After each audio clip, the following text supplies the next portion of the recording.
Good afternoon, everyone. I'm Nicole Harrod from the Grants and Contributions Transformation Bureau. This presentation will be in both French and English. And now, it's our pleasure to introduce to you Patricia Peña, Assistant Deputy Minister, International Development, Partnerships and Operations. Merci. Good afternoon, everybody, or good morning if you're reaching us from a different location. Bienvenue à notre événement.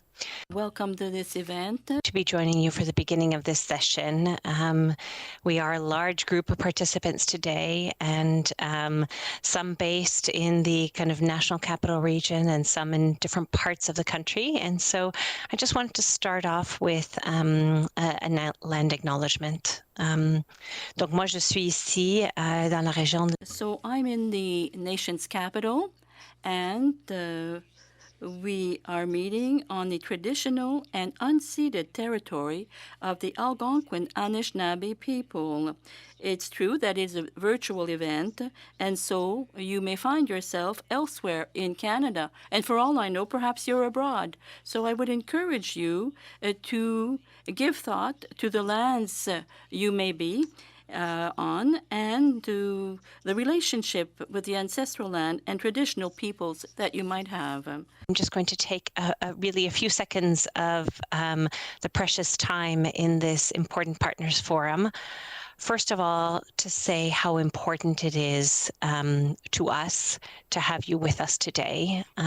Your partnership is such an integral part of the Grants and Contributions Transformation Initiative. We cannot do it without this partnership component. And this forum is one of these key touch points where we get to specifically engage with you in addition to all the other connection points that we have in this initiative. So thank you. I know you're all incredibly busy. Vous avez beaucoup à faire. I know you have a great deal to do these days, and we certainly recognize that you've decided to make this a priority, and I sincerely thank you for being with us this afternoon. What are the objectives for this meeting? You know, we've got a lot to do. What are we trying to achieve with this Partners Forum? And so one of them will be to review the progress to date. And so we won't be able to go through every initiative, but some key highlights and specific things that we want to share with you and get your feedback. And then also a chance to listen to the kinds of issues that are bubbling up from your own considerations and how we can integrate that into our work. So that's kind of the one of the key objectives. One of the things that I personally wanted to share with you in my opening remarks is just to emphasize how important this is to our organization. It is a huge endeavor, but a much needed, vital thing that we need to do. And it remains a top priority for our organization. I get to speak regularly with our deputy ministers about it, with Minister Hussein, and there is very strong support for the approach that we're taking and the work that we're doing. A lot of interest in moving it forward as quickly as we can. And so I just wanted to reassure you that we are approaching this in an all hands on deck, whole of department approach, as we said we were going to, but just to kind of mark the spot that remains one of our kind of guiding principles and still very much is informing how we're working. So thank you once again. Without any further ado, je veux vraiment passer la parole. I would like to give the floor to Carl Gagné, Director, Strategic Partnerships and Change Management, who will provide a brief overview of this initiative, as well as talk to you about your role as you participate in this joint effort. Carl, over to you. I'd like to let everyone here today know that Patricia and Brandon, who you may know, aren't just the faces of the initiative. They do a lot of work behind the scenes, as do the whole team, of course. Thank you all very much for being here today, for taking the time to come and meet with us. We recognize that your time is precious, and we don't take that for granted. The first Partner Forum meeting took place over 6 months ago on May 25th. Given that we asked you to forward the invitation to this meeting to your networks, it's possible that there are some newcomers among us. So, a warm welcome to all of you. Welcome. Part of this year has been devoted to setting up our governance structures. Rest assured, we've managed to complete a lot of hard work, and we hope to demonstrate that to you today. You should also be aware that the scope and complexity of this initiative are such that things do take time. So we try to manage expectations. We could go very fast and not get it right. We've tried this in the past. Now our goal is to take our time and do it well. But we've already said this. So very briefly, for those who are newer on the table, and those who are less familiar with this whole undertaking, we are really doing an in-depth reform of the way in which we administrate the different contributions and grants, especially international aid, of course. But in fact, of course, this deals with all of the grants and contributions in the department, not simply under development or international aid envelopes. So we want to make this whole process of international aid in Canada more efficient and more efficient. Finally speaking, this initiative, of course, will contribute to a great deal to simplify the process for financial requests, to increase the whole scope and the diversity of the organizations with which Global Affairs has to deal. And of course, and especially I want to realize the importance of the impact of the public in this whole field. So I mentioned earlier that the first forum took place on last May 25th.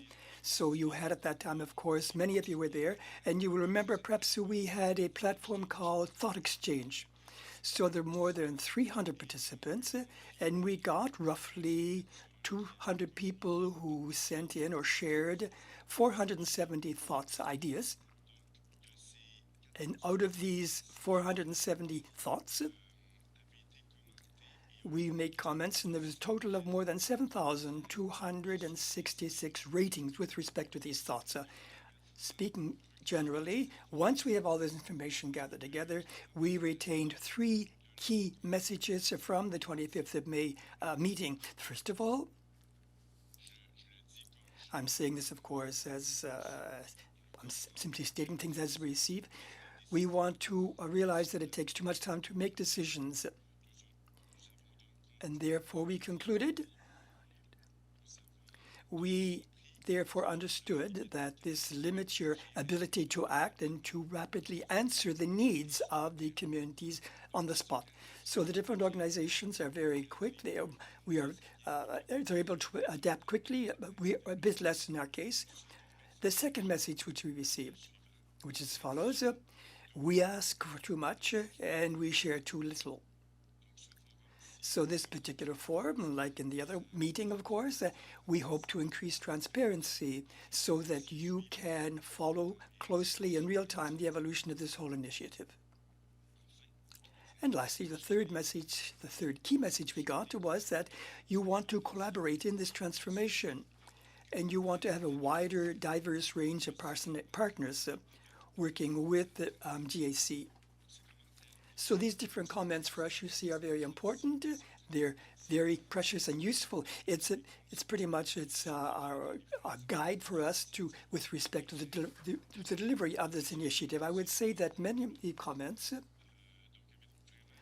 there was really a convergence among the participants, and also a convergence with what different colleagues think within the department. So basically, we are all on the same wavelength. We're proud, of course, today to speak about the progress as we've done. We've got a lot left to do, mind you. But with respect to the treating with different requests, you were invented to take part in a meeting which took place several weeks before the meeting. This hackathon did take place, and we We spoke about risk. We talked about risk for a few days. And at the end of this whole exercise, we thought that what you're going to see today will confirm that the deadlines will be decreased thanks to the results of this whole hackathon with respect to the desires of our participants saying they want to take part in this whole transformation process. Perhaps some of you, of course, realize, of course, that we have an Exchange Canada program. So the members of your different organizations join our teams and help us to develop this initiative. At the same time, mind you, we have also created a group to give advice made up of different people, important individuals who have a great deal of experience in the field of development, and they are accompanying us, of course, in the carrying out of this whole initiative. We'll speak about this more in depth at our next meeting. So we hope that the presentations of the day will convince you of our sincere desire to reform in depth the approach of global affairs with respect to the administration of grants and contributions. So I would like to give the floor now to Claude Desilets, my colleague, Assistant Director of the Management of Risk Management. Thank you, Claude. Good afternoon, everyone. Nice to see you again, if only virtually. Claude Desilets, for those who don't know me, within the Global Affairs Canada, there is a team that's dedicated to GCTI's transformation. I am part of that team. Over the next few minutes, my colleagues Monique Bergeron, Michelle Kaminski, and I are going to run through some of the progress over the last 6 months since we met in May, of which we are happy to report. There's been quite a bit. I'm going to give a recap to the results from the hackathon that Carl was just referring to. We're going to look at some of the experimentation that we've started to put in place as a result of our discussions at the Risk Appetite Hackathon.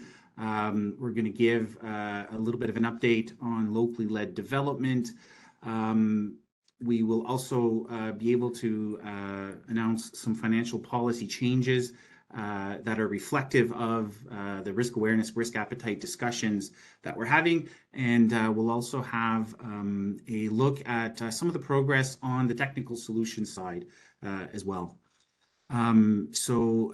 Next, for the hackathon, for those of you who were in attendance, this will be familiar. I just want to go over some of the major results from the hackathon for those of you who may not, the Risk Appetite Hackathon, for those of you who may not have attended.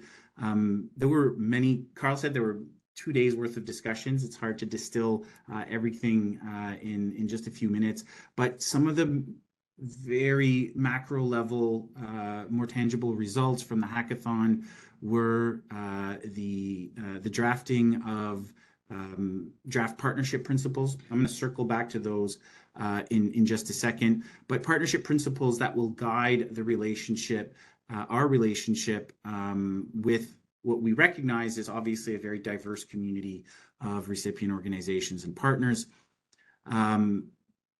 There was also, what I would say that everyone recognized, but it is really good to be able to articulate it in writing, that we at Global Affairs Canada, we need to move away from a one-size-fits-all when it comes to due diligence. And we're currently working on potentially finding ways to tailor the due diligence to your individual partner profiles. A third big bucket of results had to do with discussions around co-design and validation as part of how we're transforming over the next years, making sure that as we co-design, as we validate with you, the community of partners, that what we're doing informs and improves our risk awareness in how we engage you as partners. If we go to the next slide, I just want to circle back to the partnership principles. These are the same that at the hackathon, if you or your organizations were in attendance. The draft principles that were supported by the partner community they do ground us. I mean, they are high-level concepts, but they serve to ground us as we're moving through transformation. Commitment to a common vision, both within our own department, but also with you. As I just mentioned, partner profiles potentially drive that risk awareness, right? It's reflective of that not one size fits all. Carl mentioned earlier, commitment to more transparency and communication. That takes the form both not only in events like this, where we're keeping you informed of progress, but also grounding better communications in the actual agreements and programming processes that we have with you in the programming processes themselves. I think, and I would hope that we've been able to adequately convey to you that shared and mutual trust is something that we're legitimately going towards. I think we've already taken steps to kind of enshrine that particular partnership principle. Diversity is valued. We program across many different sectors on many different levels. And as we have discussions on localization, as we have discussions on working more with Indigenous organizations or LGBTQ organizations, the department then backs that up with that diversity being valued in and of itself. And also one of the key foundational principles that's actually really driving the initial steps in terms of our transformation is taking more risks and more chances, failing smart, being able to expand our aperture in terms of what we can try and test and see, and then learning from those experiences. That's just a quick recap on the Risk Appetite Hackathon. I'll turn it over to my colleague Monique now, who can walk us through some of the experimentation that we've been doing over the last months. Merci beaucoup, Claude. Thank you very much, Claude. So I was given the task of speaking about the Failsmart Lab. What is it exactly? First of all, it's a virtual concept, and we've been working on rationalizing and simplifying our processes, and now we're trying to go a bit further than this. Further to the hackathon, which was mentioned already here, we have identified that the key results, which had to be tested and be part of projects, are part of this whole idea. The objective of the lab was to test the concepts, making it possible for us to go beyond the one size fits all for our clientele. We have to adopt an approach based on grants and contributions with this method which takes care of risks and adapted to the different kinds of partners with whom we are dealing, and of course with the context of the different programs. So the lab is a way of answering the requests of our users, that's to say you, and ourselves, of course, in the department, and our commitment to rationalize and to improve upon our processes in order to increase our efficiency, efficacy, and to continue to build relations with you. In the lab, we've been applying 6 key principles. First of all, we want to be daring, or at least we try it. We want to be more supple in our approaches as well. We have to keep into mind results.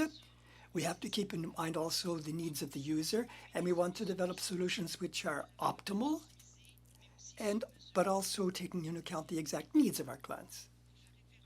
So to refer to this table you can see on the screen, as you can see on the very left of this table, we first of all set aside the concepts which have been identified and which were mentioned already in the hackathon report, and the ones which were described in the resume which was prepared by Cooperation Canada.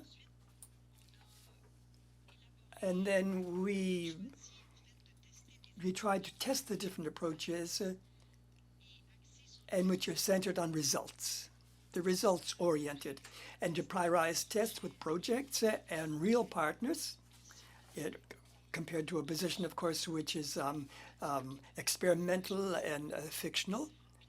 And we have an experimental approach, which is both supple and a service to the client service point of view, which of course aligned and these are shared with the ideas with Cooperation Canada, and which we developed during the hackathon. This, of course, is a vision which is takes into account the whole question of risks. We also, at the moment, we're establishing the different success elements, factors, the elements of success, how the pilot projects which give good results can be standardized or adapted afterwards. We are keeping an eye on what's taking place, that which works and what doesn't work or doesn't work as well. And of course, we adjust our approach in consequence. We are therefore proceeding in the following fashion. We work with different colleagues, both within the department and also a certain number of partners, of course, who make mention of these different tests. We're using these tests. The people, of course, within the department who are responsible for programs, and the people the corporate, different clients as well, finance and others, of course, who are responsible for these different processes within the department. So thanks to the lab, we are depending on this different experience and the use of the experience, of course, of our partners in the context of these pilot projects. And within the lab, of course, we're having a link here, information return, so that we can improve constantly these different processes.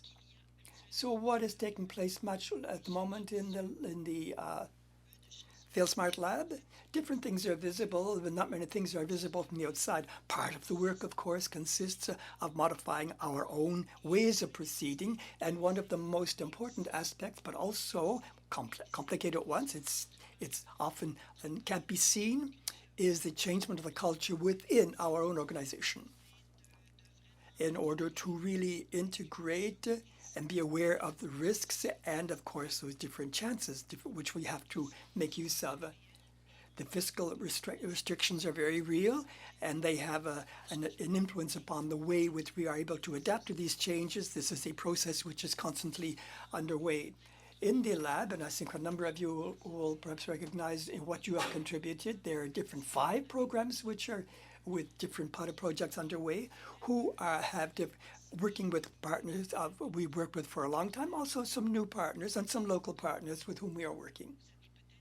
Perhaps you heard about our pilot projects dealing with partner evaluation, l'évaluation compréhensive des partenaires. I'm sorry, I don't have the acronym in French.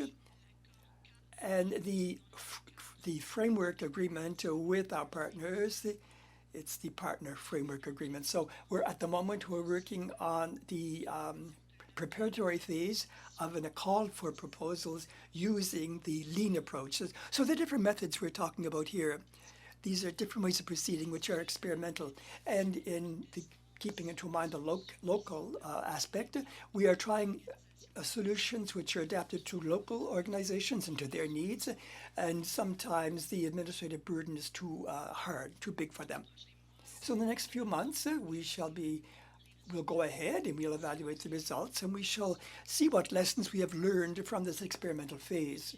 The pilot projects, which are useful, will go to the narrow part of the table, which you can see there, to be integrated within the re-engineering of our whole business process, and eventually to have new computer systems. That's on the right-hand side of the table, which you see there.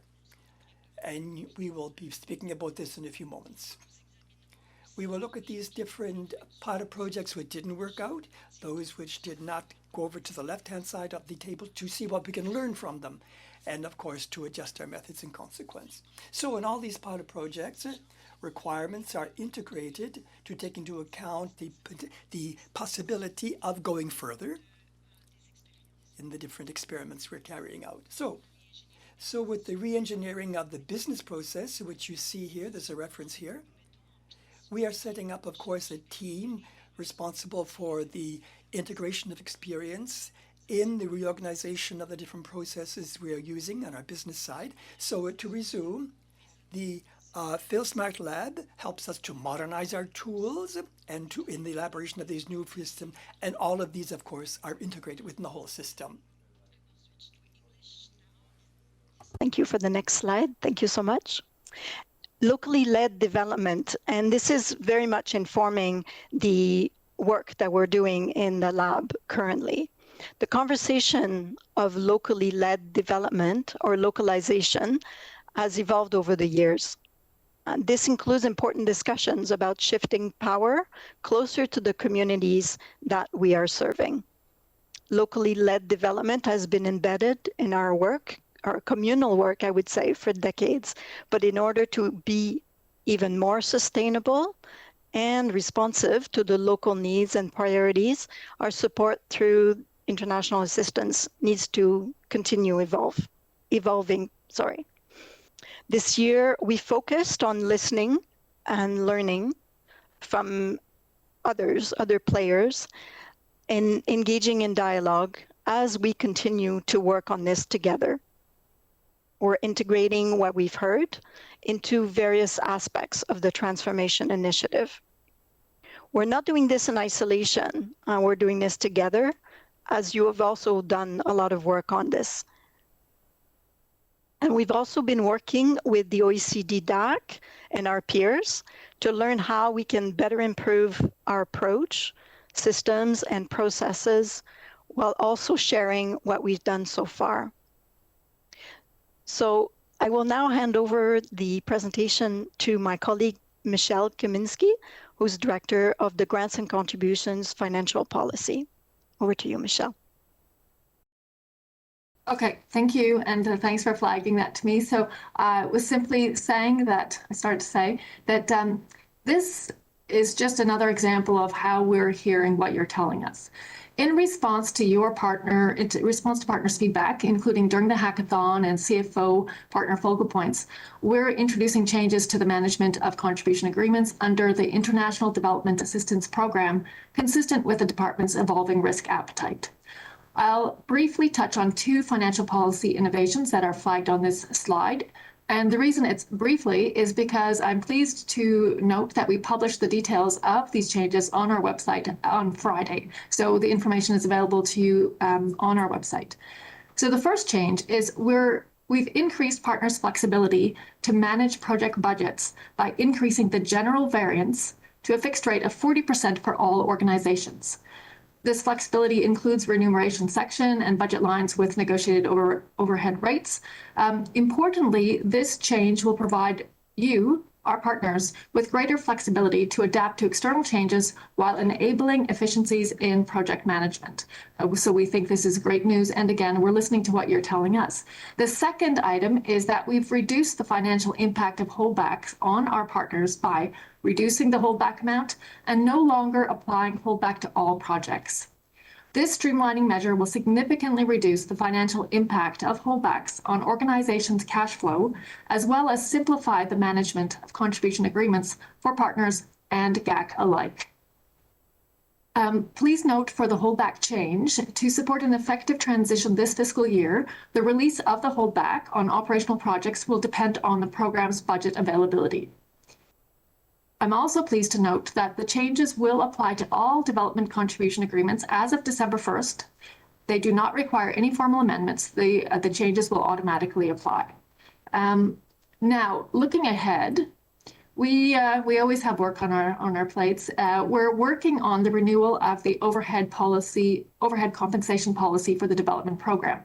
Our work on this has been underway for the last year plus and also reflects what we heard during the Risk Hackathon and from other consultations. So we heard loud and clear two main partner issues with our current overhead compensation policy. The first is that the 12% rate is insufficient. The second main issue was that we need to provide clarity on the direct versus indirect cost, greater clarity. We're looking to address both of these as part of the renewal. Partners also told us that their key indirect cost driver is remuneration. So we're also having this inform our renewal work. Our work is advancing quite nicely, and we will be consulting on the proposed way forward with partners shortly. We're targeting January, February. Our aim is to share the renewed policy with the Deputy Minister before April 1st to seek his approval, with the view of having a new policy in place early in the new fiscal year. The timeline may vary somewhat depending on the nature and extent of feedback received during consultations, because of course we want to hear from you, and we know another thing that we've heard from you is of course that you want to be consulted on this, because overhead compensation policy is something that affects you all. So we will be consulting. Thank you very much for your time. And next slide, please. Je passe la parole à Claude Désolé. Merci. So far, we've given updates on the risk approach, on how we do programming, experimentation, on policies. I'm going to kind of conclude this section with updates on IT solutions. I think there's a deliberate reason to put this at the tail end because we're not letting technology dictate how we transform. We're actually using technology to augment the rest of what we're trying to do. Having said that, this being the year 2023, technology is probably where we're going to get a huge amount of savings, a huge amount of efficiency from that. So having said that, we also are wanting to give you guys an update on technological innovations. Before I get into the actual progress that we have on our prototype, I want to say that in the last 6 months, and this is not going to come as a surprise, especially to anyone of you whose organization has undergone kind of digital transformation over the past few years, setting up your ability to start to develop new enterprise system tools and to kind of deliver on those is in and of itself a huge amount of level of effort. When we last met at the Partner Forum in May, we had a modest but growing kind of team that supports this. Just a while ago in her introduction, Patricia Pena said that this transformation initiative has the support of the ministers and the senior executives in the department. I can tell you that the department has put its money where its mouth is, because in the last 6 months, we've built internally a small army of very capable people. We're actually calling ourselves fusion teams, meaning that we have officers who've been in the field doing international development programming alongside your organizations in the field. We have people internally from our IT department who have joined the transformation team. Carl was mentioning earlier, we've got external resources from your own organizations who are contributing to this, and also experts in terms of user experience, user interface, product management. So one of the things you're not seeing on the screen, but one of the big progress that you will benefit from eventually, but you're not seeing in the background, is just how many resources we've mobilized. A few months ago, we started building a prototype for our eventual replacement of our SAP Grants and Contributions Enterprise System. I'm calling it a prototype here. It's fairly sophisticated for a prototype, but it's all of those basic building blocks. And right now, not yet at our stage for testing with partners, but right now we already have early prototype functionality for how we're going to be, how you partners will have individual accounts, how you actually access those accounts and validate your identity. That technology is being put into place.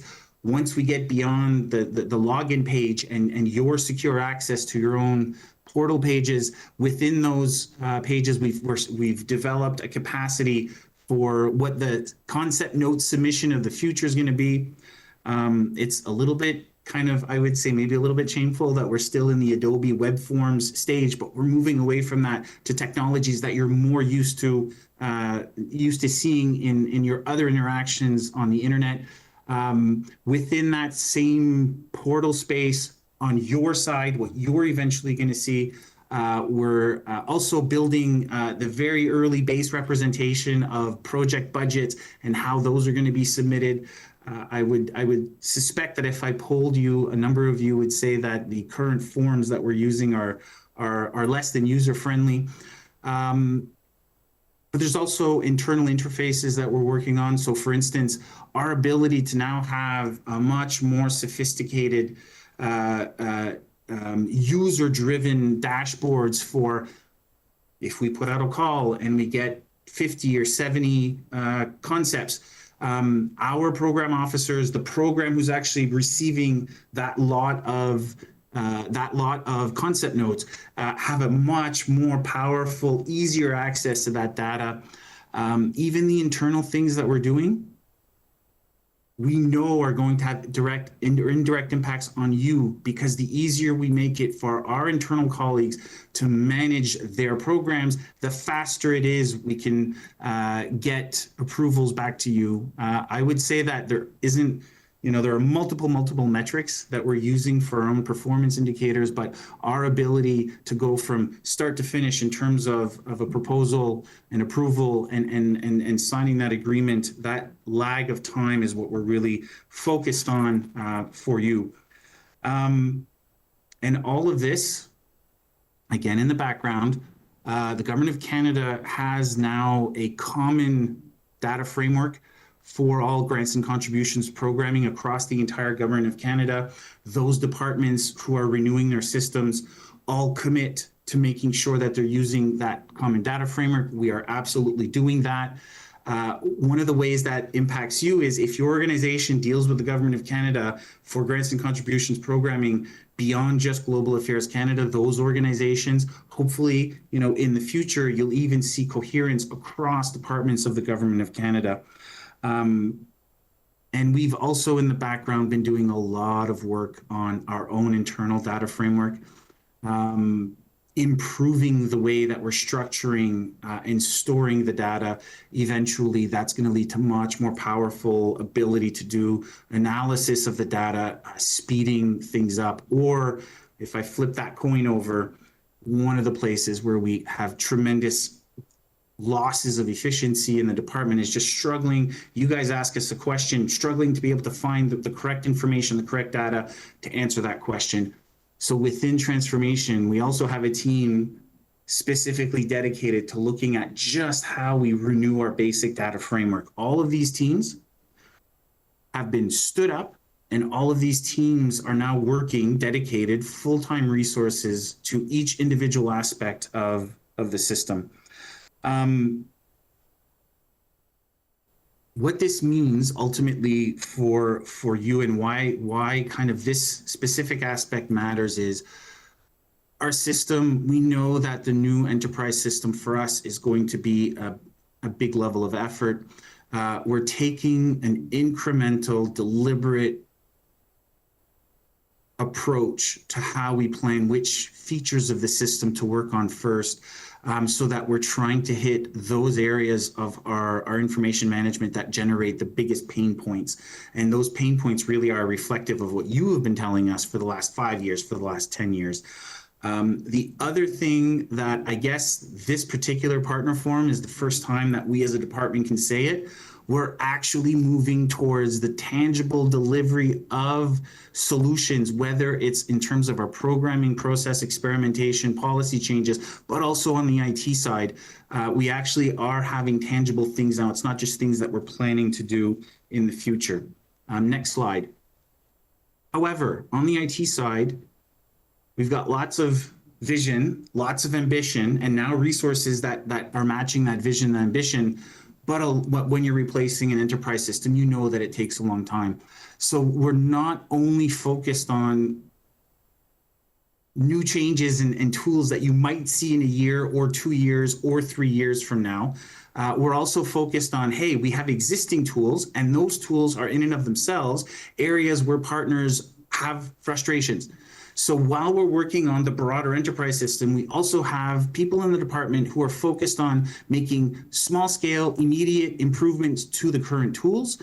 And so your organizations have access to, we've developed an Excel spreadsheet that is structured to our budget structures, and you've had access to that. You've been using that in many cases.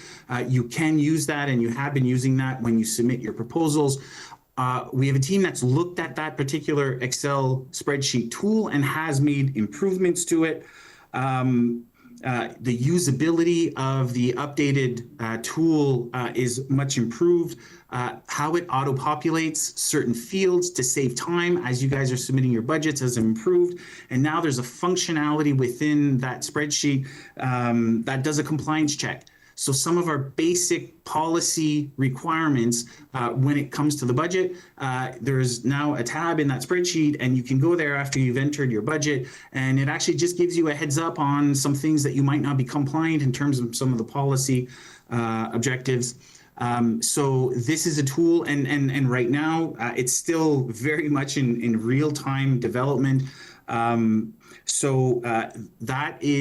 going to be an update to our website so for us to be able to get the French and English versions of that tool so you can access it through the website. In the new year, the team that is responsible for this tool is going to have a Q&A session, so you can have a look at that. You'll be invited for that. They're preparing a quick little video to show you what changes are and how to use it.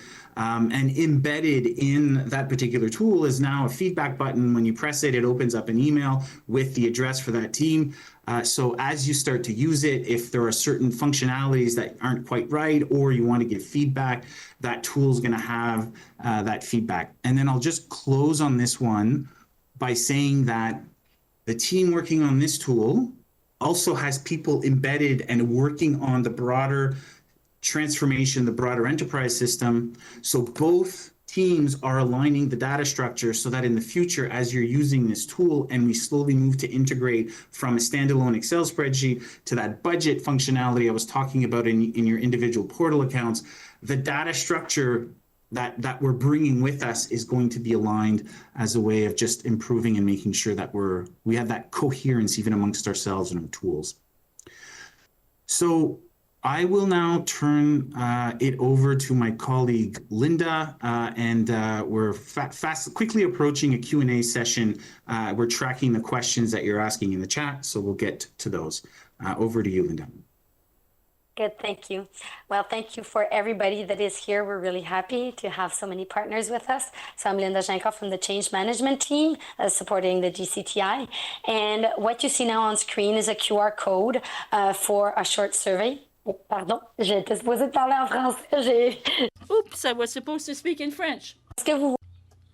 What you can see here is a little code for a short little survey. We're asking you to fill it out if you can now. And there's also a link in the chat box. And the purpose of this survey is to better serve your needs and to take into account your different proposals.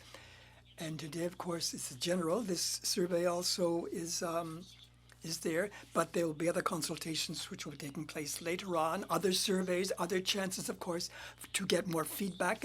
However, on different themes, which will be very precise, which may be relevant to you.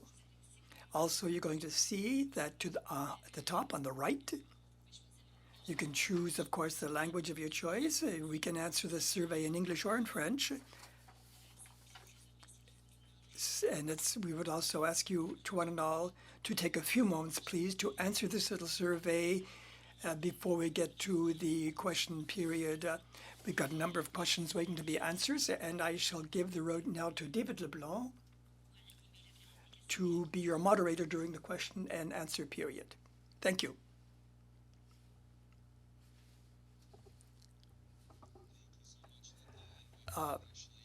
Give you 30 seconds to start in on the survey that's been posted in the chat, and the QR code should appear on your screen as well. And we'll also take the opportunity just to go through the questions and curate them so we can come at them in order. So I'll be back in about 20 seconds.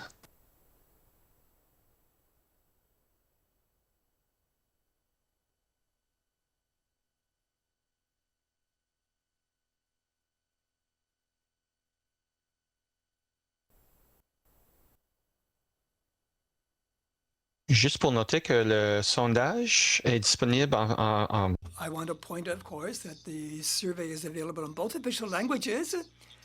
It's a matter of at the top of the screen on the right, you can change the language you wish to answer in. language in the top right-hand corner of the survey. And with that, I think we're going to get to the questions, please. So I'm going to call upon my colleague Monique Bergeron to come on. And the question we have from the audience is, will we have access to more information on the specifics of projects that are being piloted? So Monique, over to you. Merci beaucoup, David. Thank you very much, David. Was the question in English or French? That could determine, of course, which language. Okay, thank you very much. So I will answer in English then. There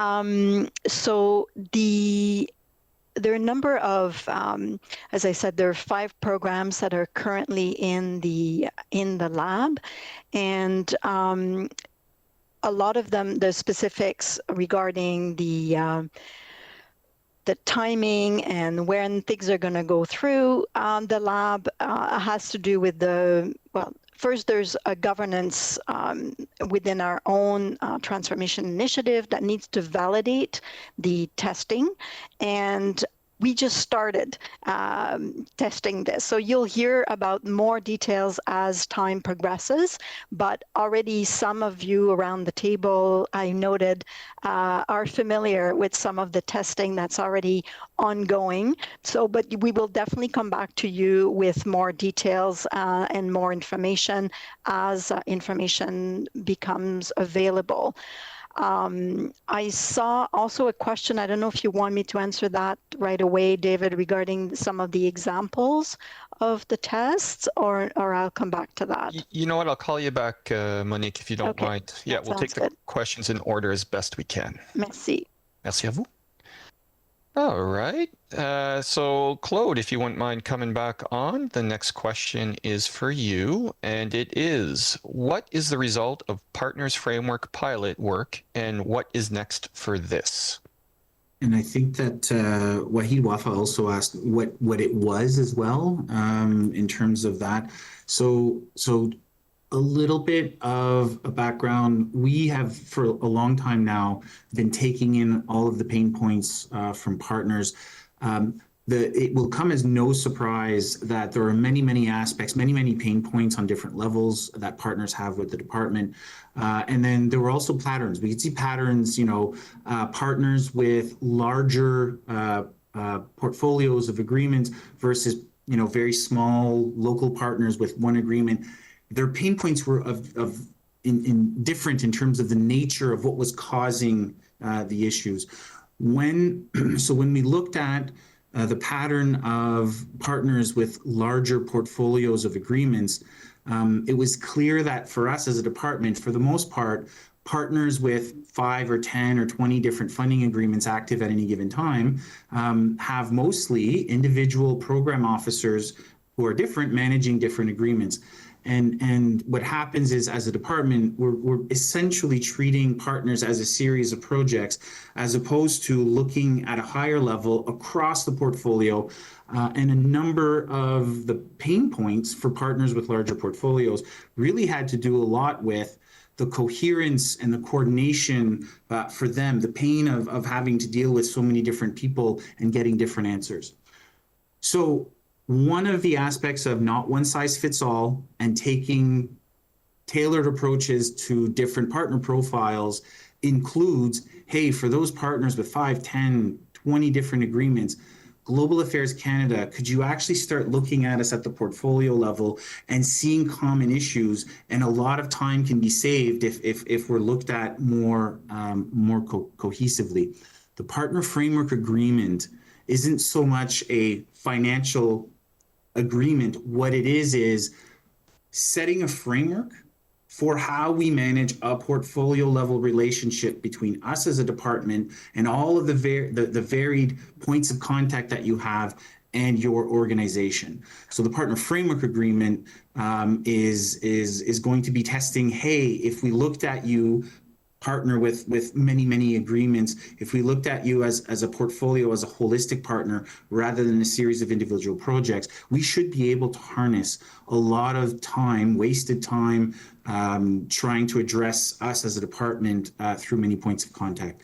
So Wahid, eventually, this isn't so much like, hey, here's a gold-plated card, and you're going to be treated differently in terms of funding approaches. It's really about how do we harvest those efficiencies and at the relationship level. So, for instance, being able to have comprehensive dashboards that are fed by our system that we can then also share with you as an organization.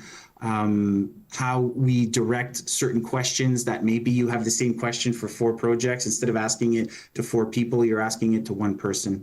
So without getting into too much detail here, that's the broad outline of the partner framework agreement. And hopefully what comes from those agreements is literally time saved, not only on your side, but on our side. And when we save time, it always bounces back to you guys as more efficiency as well.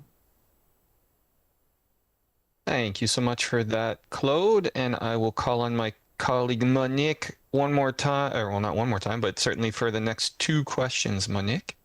So the next question for you is, can you provide details on the projects/tests referenced in the Failsmart Lab, and how will these lessons be shared back to the wider group of partner organizations? Thank you. Not everything is defined already, and your ideas about how you would like to hear about things would be super useful to hear also. But maybe to go into some of the specifics. Some examples include joint and collaborative approaches to at the program level. You've heard about that, but also at the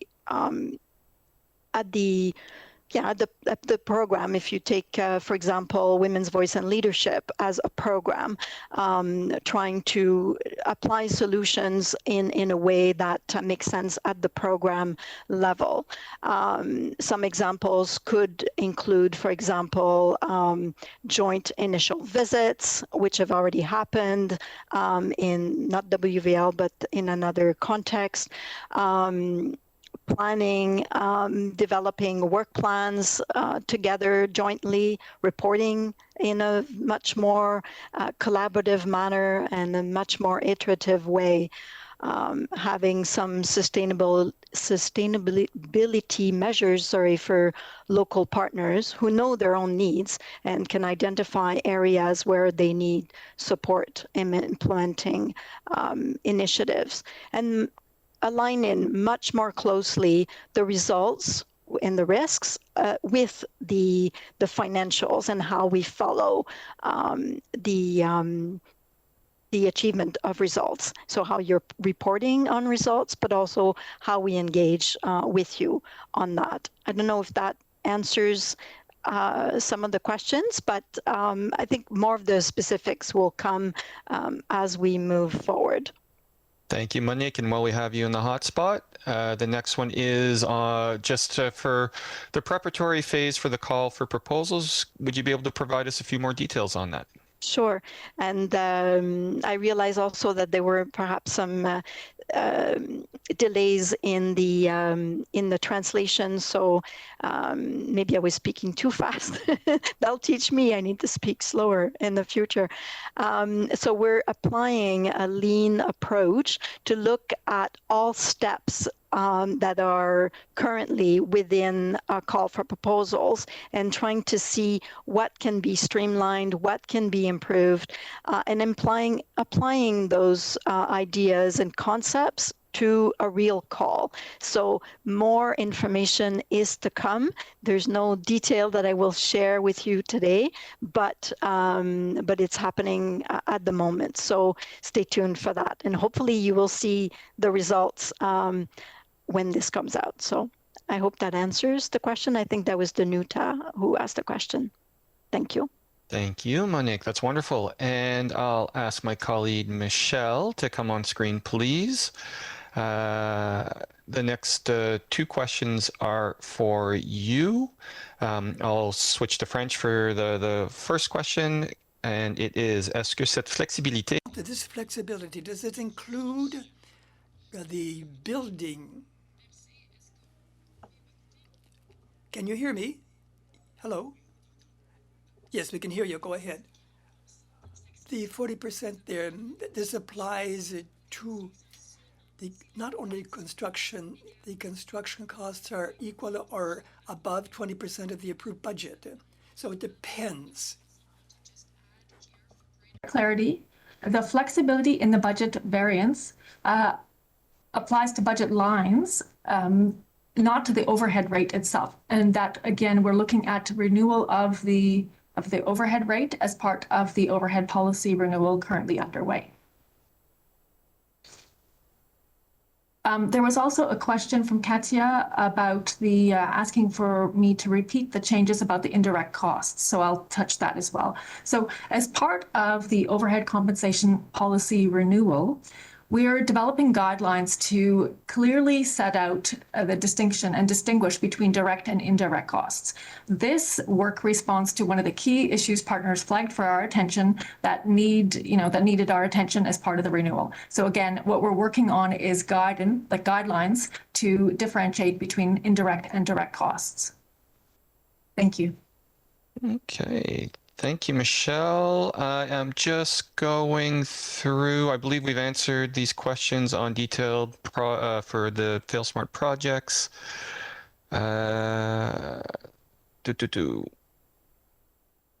Did we address, yep, we did. Okay, so the next question we have is, will AI, or to what extent will AI be integrated? So I'll open that up for one of the colleagues to come, my colleagues to come on and address, please. Claude. Sure. Thank you, David. There's AI, and also that is Dilip's question, but I'll also circle back to Vanessa's question on the tools. So Vanessa asked, are the technology solutions that we're considering going beyond the concept note in the budget? Will it include reporting? So there definitely is a very broad vision, and then the very broad vision is balanced with capacities and time and resources. So to be clear, if I'm focused just on the vision of what we would like to accomplish long term, I think there are two broad principles that could sum up the answer to your question, Vanessa. Principle number one that we're working on in terms of our data framework and the technology that we're developing is that every data occurrence to the greatest extent possible related to our programming, our G's and C's programming, we would like all of those little individual data bits to be collected in one enterprise system database.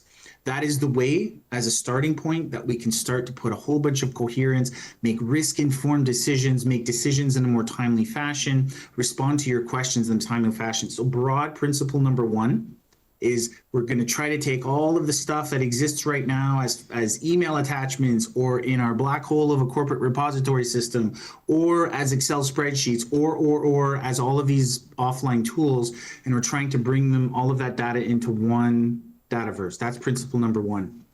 Principle number two is we're trying to take every task related to the life cycle of programming of a project and to put the tools for any activity that's necessary during that life cycle, any activity you can think of, either internally for us or externally for you, the partner community, and we're going to try to put that functionality to the greatest extent possible into your portal interfaces and our internal faces. So yes, so principle number two is, instead of having offline tools that exist all over the place in the department, we're going to try to consolidate them to the extent possible to take advantage of that Dataverse.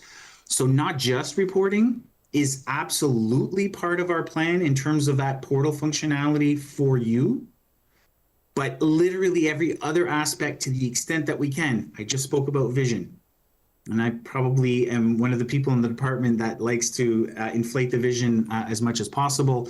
But then that's always counterbalanced with prioritization and resource constraints and limitations. We are the government of Canada. We are global affairs. So we have a lot of internet security requirements that we must adhere to. But when we balance the vision and the requirement, our constraints, yes, absolutely, and way beyond just the reporting we're trying to put in your portal views.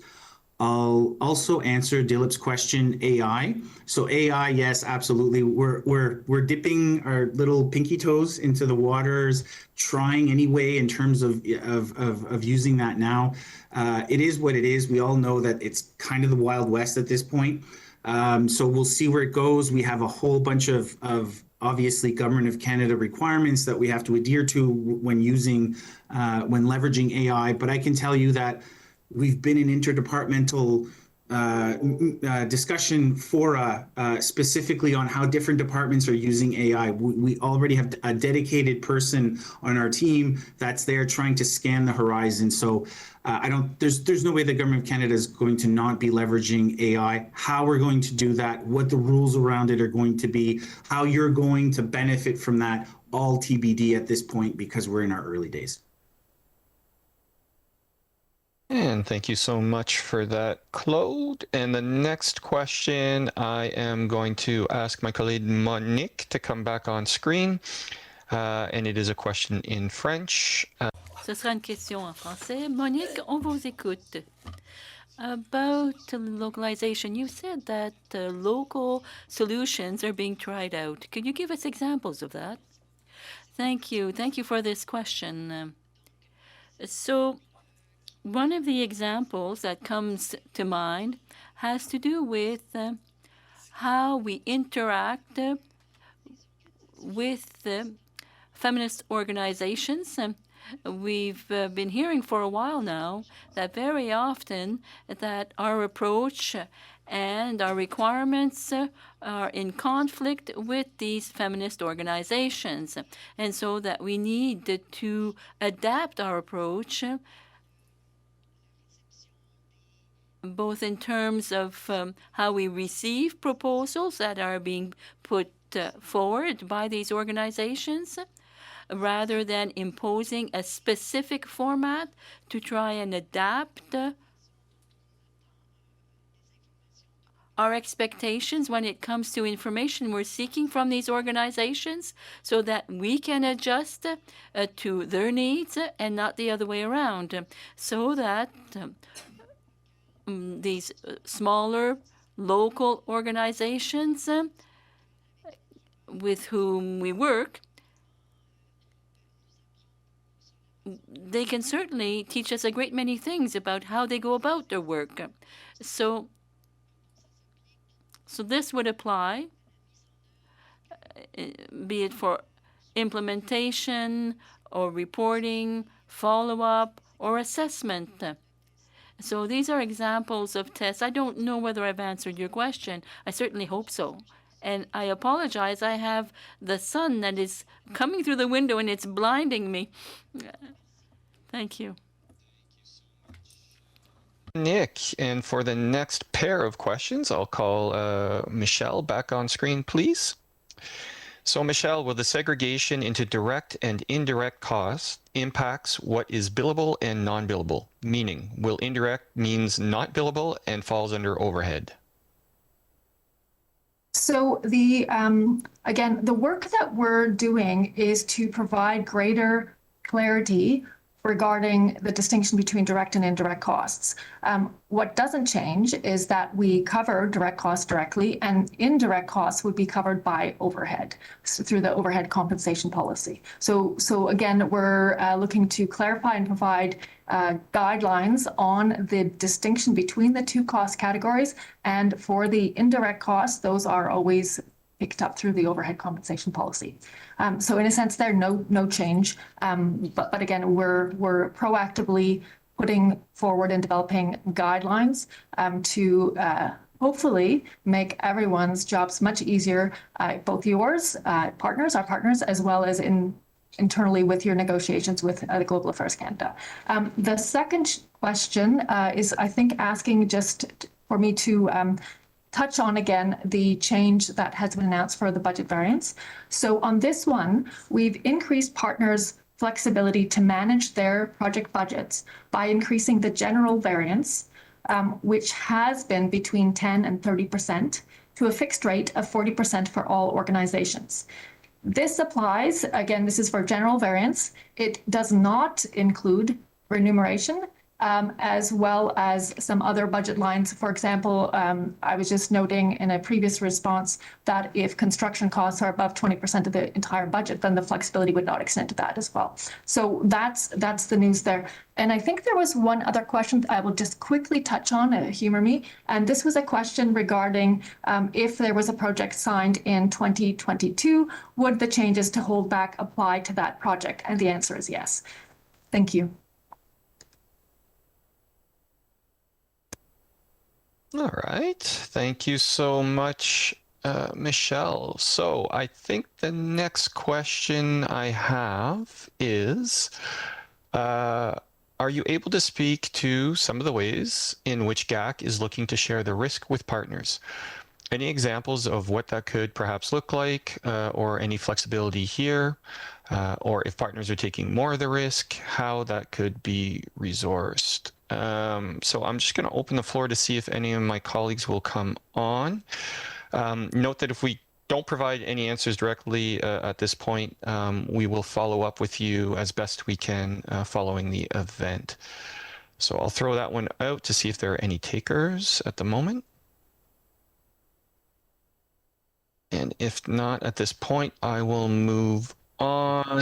Je peux la prendre, David. Si. I can certainly take that question. Thank you, Carl. So when it comes to risk sharing, I'm not going to provide you with a definitive answer. Our risk approach is evolving, but it goes without saying that if our risk approach is differentiated, that is different depending on whether you're a big organization with big amounts in comparison to smaller organizations with smaller amounts, it makes sense that we have a different approach to these two organizations. Now, that said, that means our partners will need to take on more risk. So there has to be diligence. There's always a trade-off. We have to find that balance. We have to go about this properly because we are managing public funds. It's sort of like security policies, right, for hardship countries. And so we certainly expect that organizations can show that they have policies in place to ensure the safety of their staff, their personnel, which means that the organization is taking on the safety of its personnel, not the Global Affairs Canada. So that's the easy example I can come up with at this time. And if I may come back to the question related to artificial intelligence, Claude is quite right, but rest assured that AI is not going to replace civil servants per se. Our objective at this time is to do things that are clerical in nature so that we can save some time.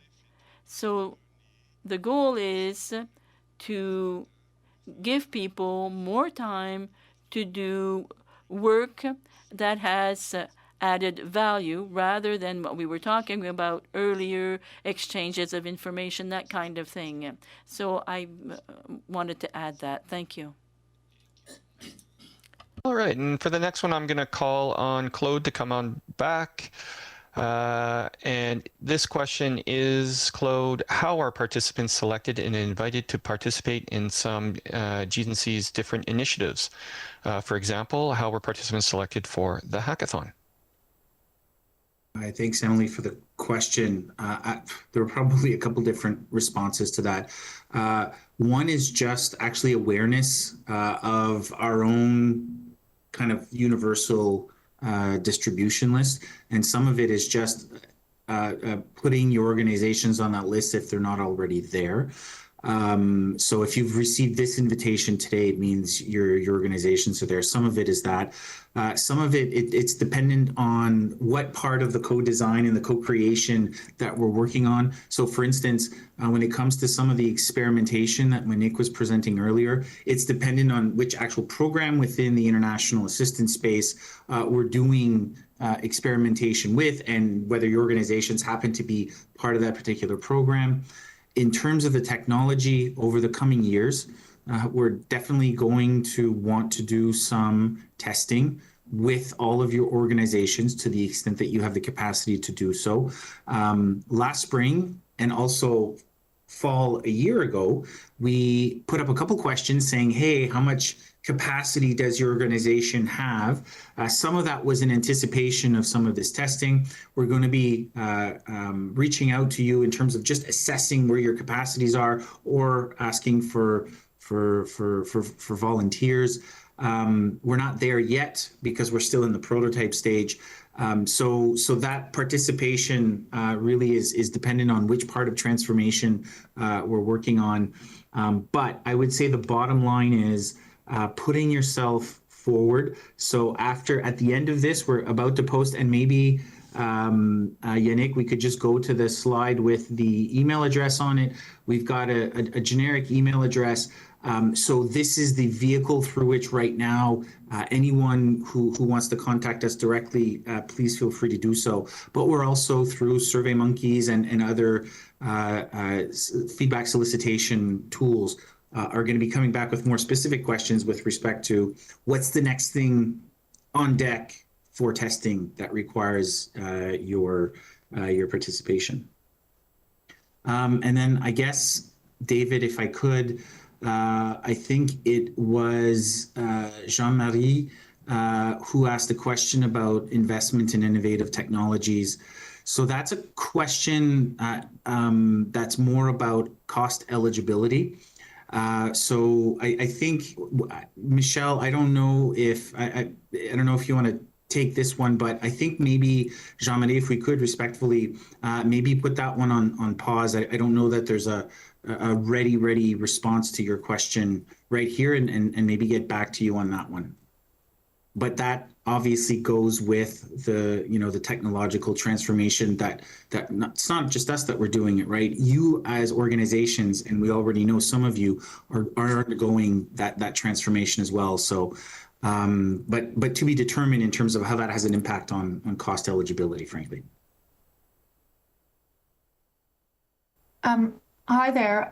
So there's two questions that I can quickly cover here. The first one is the question regarding, is there a change planned on the limitations to changes in the remuneration budget category subtotal? More specifically, will the requirement of a CA amendment to increase the remuneration category subtotal be removed? The answer is there's no change. There's no change in this front at this time. So there's an amendment process that is required for remuneration increases. There's no change from the budget flexibility that has just been announced. A second question I note is dans la directive sur l'éligibilité des crédits. When it comes to zero carbon, will any costs associated with that be taken into account? Well, the answer to that is that these costs are not eligible. But that being said, we are presently evaluating all of this, and we're open to your suggestions. So please share those suggestions with us in writing, and we'll see what we can do. Okay. It's been an adventure scanning the chat for the questions. Some of them were kind of linked or related, so we hope that we did get to most of them. But again, if you feel like you asked a question, it wasn't answered here, please don't hesitate to reach out to us. That is our email on the screen that you see right now. And we'll do our best to get the questions in the hands of the subject matter experts that can answer them, so we can get an answer back to you as soon as possible. So with that, yeah. Sorry, I just wanted, there's another question I don't think we got to on the list from Florestan. Florestan asked the question for a larger test period in terms of these changes. One of the when Patricia Pena, the Assistant Deputy Minister, talked about the fact that the department is prioritizing this, and yes, we have dedicated real concrete resources to it. One of the transformation team has a lot of different components to it, and we'd be remiss if we didn't actually say we also have on staff change management expertise within that team. So Florestan, I'm not going to sit here and tell you that we've got the entire change management plan for the next 5 years all mapped out for you, but just know that we have dedicated people on their team specifically looking at that, whether it's change management and providing that encadrement, that support during the transition phase, whether it's respecting programming processes or policy changes, or eventually technologies. It is our responsibility to make sure that we've got the adequate transition period also supported and not just throwing out new technologies or new processes at you. As I said earlier when I was giving the update on that very small but important Excel tool, that team is already looking at the Q&A sessions and the easier access to respond to questions.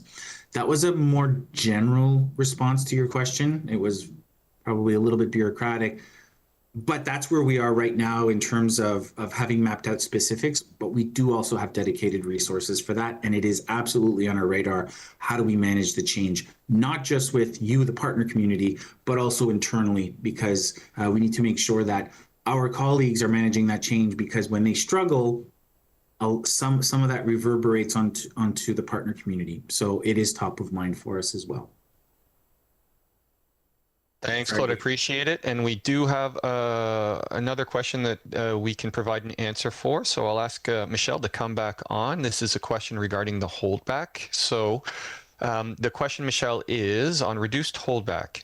We have reduced the financial impact of holdbacks on recipient organizations by reducing the holdback amount from a maximum 500,000 to the lesser of 50,000 or 5% of GAC's contribution.